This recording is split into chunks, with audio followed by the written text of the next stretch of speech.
এই সস্তা রাজনীতির উপর ভর করে জনগণকে জিম্মি করে আরেকটা বৈষম্য তৈরি করে যদি মসনদে যেতে চাই, এই মসনদে হয়তোবা কোনো সময় যেতে পারবেন, কিন্তু 17 বছর যে ক্ষতিটা হয়ে গিয়েছে এটা পুনরুদ্ধার করাটা কঠিন হয়ে যাবে।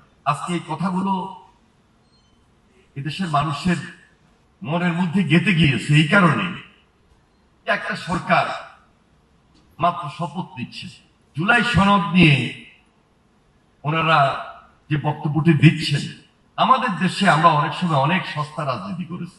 এই সস্তা রাজনীতির উপর ভর করে জনগণকে জিম্মি করে আরেকটা বৈষম্য তৈরি করে যদি মসনদে যেতে চাই, এই মসনদে হয়তোবা কোনো সময় যেতে পারবেন, কিন্তু 17 বছর যে ক্ষতিটা হয়ে গিয়েছে এটা পুনরুদ্ধার করাটা কঠিন হয়ে যাবে।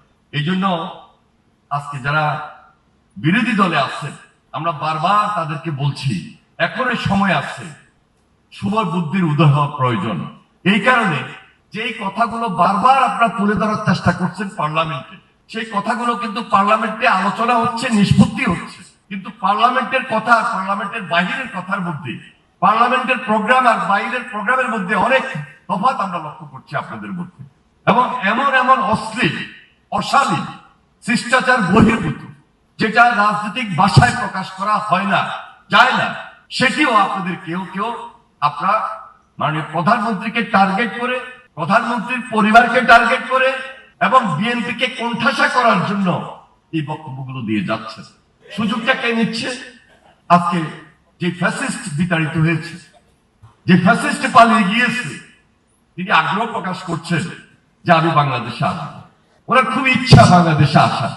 আর এই আগ্রহ এবং ইচ্ছাটা যদি বলি, এই যে জুলাইকে বিভাজন এবং বিভক্তির মধ্য দিয়ে তৈরি করে দেওয়া হয়, এর জন্য দায় কার আসবে?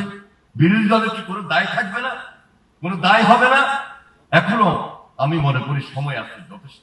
মাননীয় প্রধানমন্ত্রী আপনার বাসায় গিয়েছেন, বিরোধী দলের নেতার বাসায় গিয়েছেন, বিরোধী দলের নেতৃবৃন্দের বাসায় গিয়েছেন এবং ডে ওয়ান থেকে তিনি তার যে আন্তরিকতা নিয়ে সবাইকে একত্রিতভাবে কাজ করার জন্য কাজ করছেন, এটা কিন্তু দেশের মানুষের কাছে খুব দৃশ্যমান।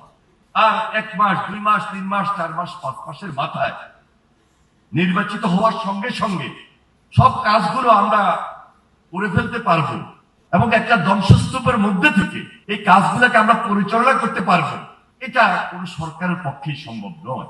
কিন্তু প্রত্যেকটা ডিপার্টমেন্টে মাননীয় প্রধানমন্ত্রী যারা তারেক রহমান যে আদলে সবার সঙ্গে তিনি কাজ করছেন, ইভেন বিরোধী দলের পরামর্শ পর্যন্ত নিচ্ছেন, কিন্তু আমরা আজকে পার্লামেন্টের ভিতরে এবং পার্লামেন্টের বাহিরে ওনাদের যে উচ্চারণ দেখতে পাই, যে হুঙ্কার দেখতে পাই এবং 5 মাস যেতে না যেতেই এক দফার আন্দোলনের কথা সুদ দেন,